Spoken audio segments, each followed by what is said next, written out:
ओशो, रजनीश एक आध्यात्मिक गुरु और दार्शनिक थे जिन्होंने मनुष्य के मन और उसकी भावनाओं को गहराई से समझने और उनसे मुक्त होने के लिए कई उपाय सुझाए।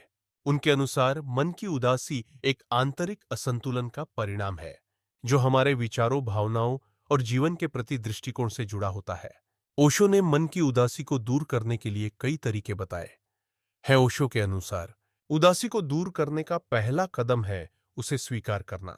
हम अक्सर उदासी को नकारते हैं या उसे छिपाने की कोशिश करते हैं, जिससे वह और गहरी हो जाती है।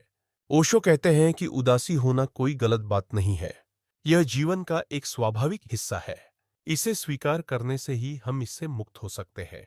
ओशो ने ध्यान को मन की उदासी को दूर करने का सबसे प्रभावी उपाय माना है। ध्यान के माध्यम से हम अपने मन को शांत कर सकते हैं और उसके नकारात्मक विचारों से मुक्त हो सकते हैं। ओशो कहते हैं कि उदासी तब आती है जब हम जीवन को पूरी तरह से नहीं जीते। हम अक्सर अपने अतीत या भविष्य में उलझे रहते हैं, जबकि वर्तमान क्षण ही सच्चाई है। उनके अनुसार हर पल को पूरी तरह से जीने से उदासी अपने आप दूर हो जाती है।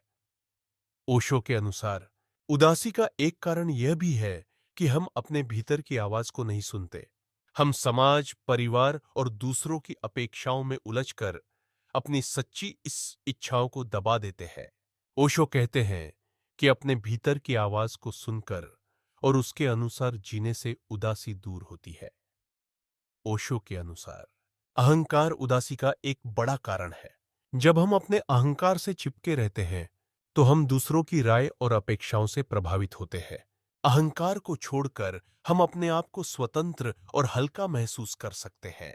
ओशो कहते हैं कि प्रेम और संबंध हमें उदासी से बाहर निकालने में मदद करते हैं। हालांकि वे यह भी कहते हैं कि प्रेम में स्वतंत्रता होनी चाहिए। जब हम दूसरों पर निर्भर हो जाते हैं तो यह उदासी का कारण बन सकता है।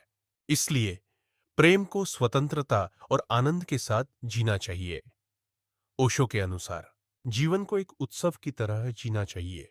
उदासी तब आती है जब हम जीवन को एक समस्या की तरह देखते हैं।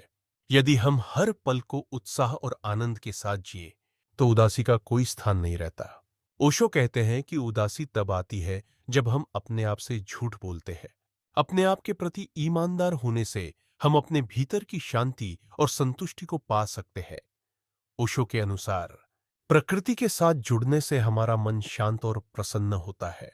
वे कहते हैं कि पेड़ों, पहाड़ों, नदियों और आकाश के साथ समय बिताने से हम अपनी उदासी को दूर कर सकते हैं। ओशो के अनुसार उदासी को दूर करने के लिए हमें अपने भीतर की ओर मुड़ना होगा।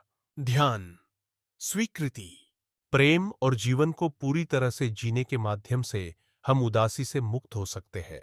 उनका मानना है कि जीवन एक उत्सव है और इसे हल्केपन और आनंद के साथ जीना चाहिए।